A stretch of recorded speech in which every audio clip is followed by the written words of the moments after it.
Dahil nabawi ulit natin yung page natin sa Facebook, subukan ulit natin mag-vlog. Tara, samahan nyo akong pumikap ng parcel kay Shopee. Ito nga palang ginagawa namin mag-asawa. Ito yung pinagkakakitaan namin, bali dito kami kumukuha ng panggaso sa araw-araw. May mga categories din to, may line haul, VIP, at yung sa amin S-drop. Yung VIP, yun yung mga seller na may empleyado ni Shopee na sila yung nag-aasikaso ng mga parcel nila. Sa line haul naman, yun yung mga seller mismo pipikapan mo. Itong sa amin na si seller magdadrop dito sa S-drop at yun yung kukunin namin. Bali halo-halong seller na po yung parcel dito sa S-drop. Iskanin lang namin to tapos ilalagay sa sako tapos diretso na sa sasakyan para makaiwas din tayo makaiwan ng parcel. Naalala ko tuloy na nag-uumpisa pa lang kami ni Mrs.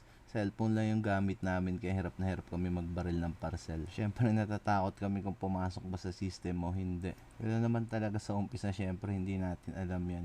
Hanggang sa matutunan mo, maging magaling ka at maging eksperto ka na sa ginagawa mo. Hindi ko na pala tatapusin tong video to dahil medyo mahaba-haba to. Medyo may karamihan din tong parcel na S-drop dito.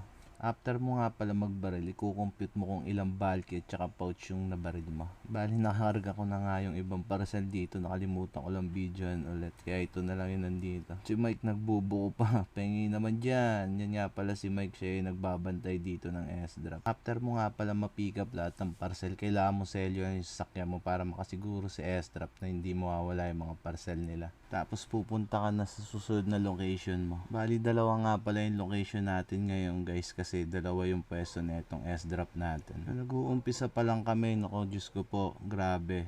Pag buffer ka dito, kawawa ka. Siguro mga 15 seller yata yung pinupuntahan ko araw-araw. Tapos pagka hindi ka pa napuno, dadagdagan ka pa. Alam mo yun, yung parang yung mga tira-tira ng ibang driver sa'yo lahat pinapapick up. Kawawa talaga, ubos oras, pagod. Pero katulad nga, sinabi ko kanina, wala naman talaga nagsisimula sa madali, lahat yung pinaghihirapan. Hanggang sa maging 10, 5, 3, tapos ngayon dalawa na lang yung pinipika pa namin araw-araw. At ito na nga, nakarating na tayo sa pangalawang seller. Bali isa lang yung may-ari nito, dalawa lang yung pwesto niya ng S-drop. Kung kanina puro pouch yung na-pick up natin doon sa isa niyang shop, dito naman puro bulky naman nandito. Kaya pag pinagsama mo yung dalawa, puno talaga yung sakya mo.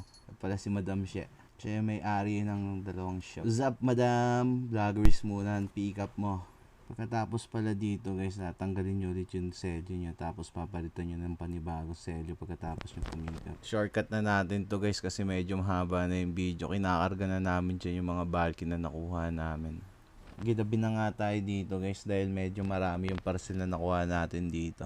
Ayan guys, napuno naman natin yung sakyan natin kaya good to go na tayo sa SOC. Pag kasi hindi pa napuno yung sasakyan mo, matic divert ka.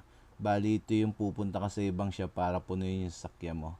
Siniselyoan na nga ulit ni Mrs. yung sasakyan natin para makaalis na tayo. At nandito na nga tayo sa SOC. Located to sa Balagtas, Bulacan. Pagkalagpas mo lang ng toll gate, dire-diretso, malapit na yun doon. Bali dalawa kasi yung pwede mong pagbabaan ng parcel. Yung isa sa Canlubang, Laguna. Ayun yung nabalita sa TV na pinakamalaking SOC ni Shopee. Bali tapos na nga magpalag si Mrs. kaya dire-diretso na tayo. Malaki naman tong SOC4 pero pag sale di mo talaga maiiwasan tumukod kaya umaabot hanggang labasan yung tukod dito. Lalo na pag sobrang daming truck.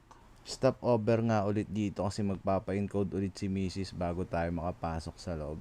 At dahil bawal nga mag-video sa loob ng Shopee guys, hanggang dito na lang tong video ko. Maraming salamat. Huwag nyo kalimutan mag-subscribe tsaka follow. Thanks!